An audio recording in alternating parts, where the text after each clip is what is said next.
पिछले क्लास में हम लोग 5 रिलेशनशिप को हम लोग एस्टेब्लिश कर लिए थे और उसका 5 रिलेशनशिप 5वां रिलेशनशिप का केस करके हम लोग देखे थे। 3 केस देखे थे। जब आपका सॉइल जो है सेचुरेटेड हो जाए, जब आपका सॉइल जो है ड्राई हो जाए और सॉइल जो है आपका सबमर्ज हो जाए। आज हम लोग छठा रिलेशनशिप एस्टेब्लिश करने जा रहे हैं। रिलेशन बिटवीन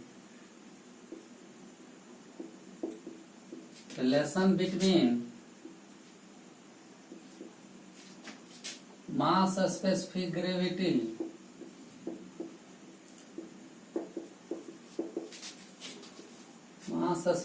ग्रेविटी जिसको हम लोग जीएम से डिनोट करते हैं, and true specific gravity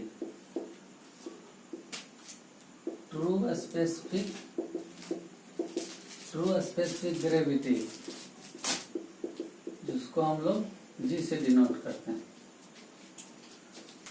we now that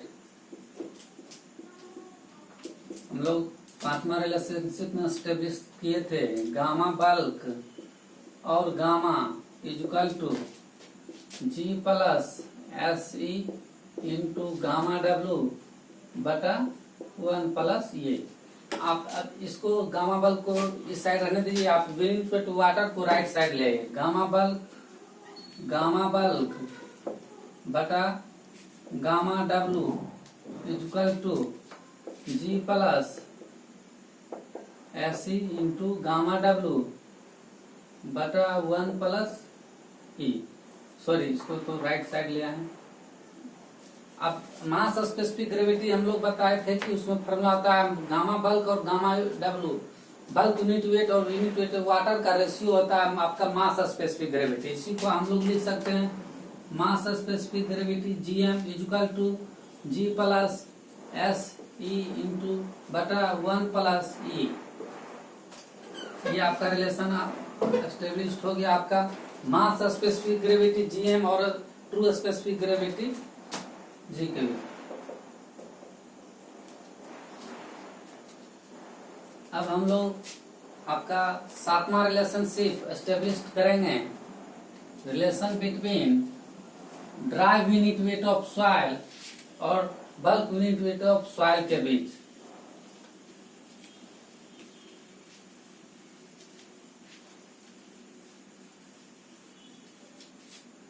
relation between dry unit weight of soil जिसको हम लोग गामा डी से डिनोट करते हैं, and bulk unit weight of soil जिसको गामा बल्क या गामा से डिनोट करते हैं। हम लोग जानते हैं कि we now that gamma bulk और गामा इक्वल टू वेट बटा टोटल वॉल्यूम होता है। वेट ऑफ सॉल्यूशन बटा टोटल वॉल्यूम। तो टोटल वेट जो है आपका वेट ऑफ सॉलिड सैंपल के कारण होता है प्लस वेट ऑफ वाटर के कारण होता है बटा टोटल वॉल्यूम भी। अब इसी को आप वेट ऑफ सॉलिड सैंपल को कॉमन ले लीजिए बटा 1 plus water content wait of water बटा आपका वेट ऑफ सॉलिड सैंपल बटा टोटल वॉल्यूम भी। अब आप इस टर्म को आप देखिए कि आपको रिप्लेस करना है इसको, वेट ऑफ सॉलिड सैंपल बटा वॉल्यूम टोटल वॉल्यूम। तो total volume unit weight dry unit wait हम बताए थे gamma D, wait of solid sample बटा वॉल्यूम। तो वॉल्यूम ड्राई, जब सॉइल ड्राई हो जाएगा तो वॉल्यूम जो है आपका वही टोटल वॉल्यूम हो जाएगा भी। तो आप इसमें वेट ऑफ सॉलिड सैंपल बटा टोटल वॉल्यूम को आप यहाँ dry unit weight of soil sample लिख सकते हैं बटा इंटू 1 प्लस। अब यहाँ पे देखिए ये किसके इक्वल होगा, वाटर कंटेंट के इक्वल होगा। वेट ऑफ वाटर बटा वेट ऑफ सॉलिड हम बताए थे कि वाटर कंटेंट होता है, तो वाटर कंटेंट को W से डिनोट करते हैं। ये आपका गामा बल्क और गामा इक्वल टू आपका हो गया dry unit weight into 1 plus W. इसी को आप लिख सकते हैं dry unit weight of soil gamma D equal to gamma बटा 1 plus dry unit of soil को लिख देंगे तो इधर राइट साइड आ जाएगा 1 प्लस डब्ल्यू। ये आपका रिलेशन एस्टेब्लिश्ड हो गया ड्राई यूनिट वेट सॉइल और bulk unit weight of soil के बीच।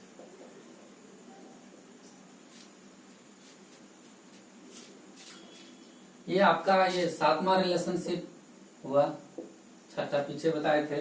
अब जूम करके आप लोग लिख लीजिए। अब हम लोग 8वां एक टर्म है उसको हम लोग डील करेंगे, रिलेटिव डेंसिटी। रिलेटिव डेंसिटी को हम लोग जानेंगे कि आखिर रिलेटिव डेंसिटी होता क्या है। रिलेटिव डेंसिटी ये सिर्फ और सिर्फ कोर्स ग्रेन्ड सॉइल के लिए डिफाइंड होता है, फाइन ग्रेन्ड सॉइल के लिए डिफाइंड नहीं होता है। Course grand soil means gravel और सैंड। ये relative density relative density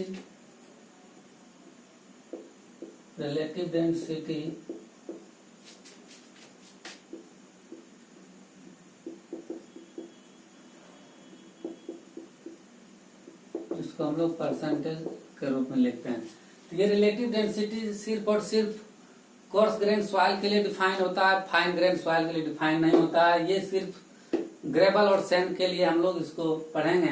relative density आखिर हमको पढ़ने की जरूरत इसलिए पड़ी क्योंकि रिलेटिव डेंसिटी अगर हम जान जाएंगे आखिर सॉइल सैंपल का, तो हम एक सॉइल सैंपल के दूसरे सॉइल सैंपल के कंपैरिजन कर सकते हैं कि ये सॉइल सैंपल दूसरे कंपैरिजन के कितना कॉम्पैक्ट है, उसके पार्टिकल एक दूसरे से कितना क्लोज है।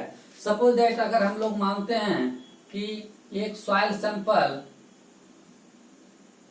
सैंपल ए है, ये आपका सॉलिड हो गया, इसमें एयर और वाटर दोनों प्रेजेंट होगा। और दूसरा सॉइल सैंपल बी है, सपोज दैट इसमें आपका इसका रिलेटिव डेंसिटी मान लीजिए x% है और इसका रिलेटिव डेंसिटी y% है, और x% रिलेटिव डेंसिटी जो सॉइल सैंपल का है इसका ग्रेटर है सॉइल सैंपल बी के कंपैरिजन में। जब रिलेटिव डेंसिटी इसका x% से सॉइल सैंपल का सॉइल बी सैंपल से ज्यादा है, तो हम ये कहेंगे कि सॉइल सैंपल ए के पार्टिकल सॉइल सैंपल बी के पार्टिकल से ज्यादा क्लोज है। रिलेटिव डेंसिटी इसीलिए डिफाइन होता है। इसका मतलब होगा कि सॉइल सैंपल इसका एक दूसरे से सॉइल सैंपल बी के कंपैरिजन में एक दूसरे के ज्यादा क्लोज है। इसका डेफिनेशन हम लोग लिख लेते हैं।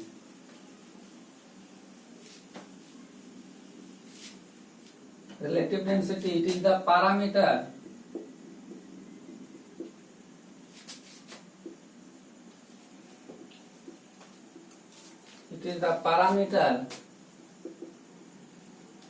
which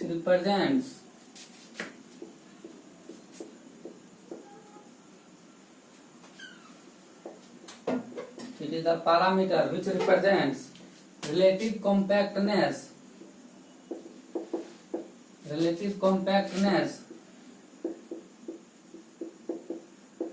compactness of coarse grained soil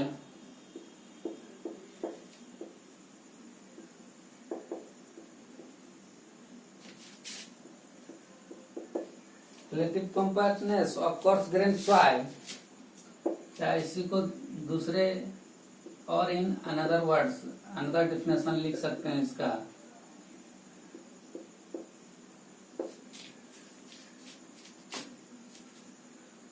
it is an index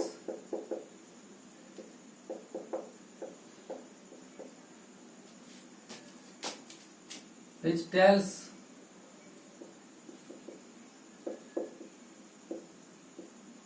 degree of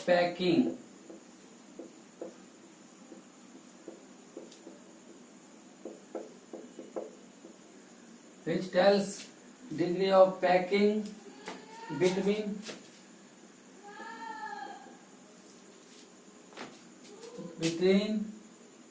it is an index which tells degree of packing between densest and lowest soil sample, lowest state of coarse grain soil, क्योंकि ये course grain soil के लिए define होता है इसलिए soil लिखना वहां गलत होगा। Loosest state of coarse grain soil,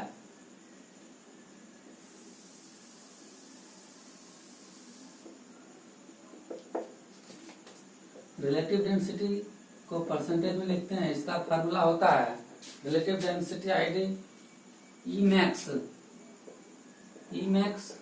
minus E बटा E max minus E min into 100।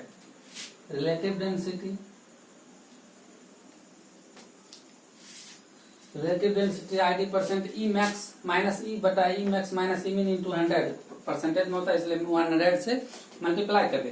तो इस रिलेटिव डेंसिटी में मैंने समझना है कि हमको maximum void ratio, minimum void ratio और ये आपका ई कहलाएगा आपका नेचुरल वॉइड रेशियो। तो आखिर maximum void ratio minimum void ratio कब एग्जिस्ट करता है? मैक्सिमम वॉइड रेशियो मींस ये रेशियो होता है आपका void ratio equal to volume of void बटा वॉल्यूम ऑफ सॉलिड के। तो वॉइड जो है वॉइड रेशियो मैक्सिमम कब होगा? सॉइल पार्टिकल में जब आपका वॉल्यूम ऑफ वॉइड जो है ज्यादा एग्जिस्ट करेगा, ज्यादा वॉल्यूम ऑक्युपाई करेगा सॉइल सैंपल में, तब उस केस में आप कहने मतलब ज्यादा वॉल्यूम ऑफ वॉइड जो है ज्यादा बड़ा होगा। मतलब क्या है कि उसमें जो है लूजेस्ट स्टेट में सॉइल होगा। जब लूजेस्ट स्टेट में जब सॉइल होगा तभी उसका वॉइड रेशियो जो है मैक्सिमम हो सकता है, यानी कि उसके सॉइल पार्टिकल में वॉइड ज्यादा बड़ा होगा। इसलिए इस केस में जो वॉइड रेशियो होगा वो आपका मैक्सिमम वॉइड रेशियो होगा। मीन्स लूजेस्ट स्टेट के केस में जो वॉइड रेशियो एग्जिस्ट करेगा उस वॉइड रेशियो को हम लोग मैक्सिमम वॉइड रेशियो बोलेंगे। और minimum void ratio means soil sample वो जो डेंसेस्ट स्टेट में है, तो उस केस में जो वॉइड रेशियो एग्जिस्ट कर रहा है उसमें हम लोग उस वॉइड रेशियो को हम लोग मिनिमम वॉइड रेशियो बोलेंगे। मिनिमम वॉइड रेशियो होगा उसमें कि आपका वॉइड जो है लूजेस्ट स्टेट के केस में वॉइड रेशियो उसमें छोटा होगा। और ये आपका नेचुरल वॉइड रेशियो जो है वो आपका सॉइल सैंपल जो नेचुरल फॉर्म में जो पाया जाता है, एक जनरल फॉर्म जिसको कहिए कि उसमें जो वॉइड रेशियो जो एग्जिस्ट करता है उस वॉइड रेशियो को हम लोग यहाँ पे नेचुरल वॉइड रेशियो को बोलेंगे। ये आपका 7th रिलेशनशिप स्टेप लिस्ट हो गया। अब आगे की क्लास में हम लोग न्यूमेरिकल देखेंगे। आप सारा बेसिक रिलेशनशिप ये जो हम लोग बताए हैं आपका ये 8वां रिलेशनशिप हुआ। ये रिलेशनशिप और आपका बेसिक टर्म जो डील किए तो सारा फॉर्मूला कंटेंट कर लीजिएगा। अगले क्लास में हम लोग आपका न्यूमेरिकल हम लोग डील करेंगे। अगर वीडियो पसंद आए तो आप लोग लाइक और चैनल को सब्सक्राइब कीजिएगा। ओके।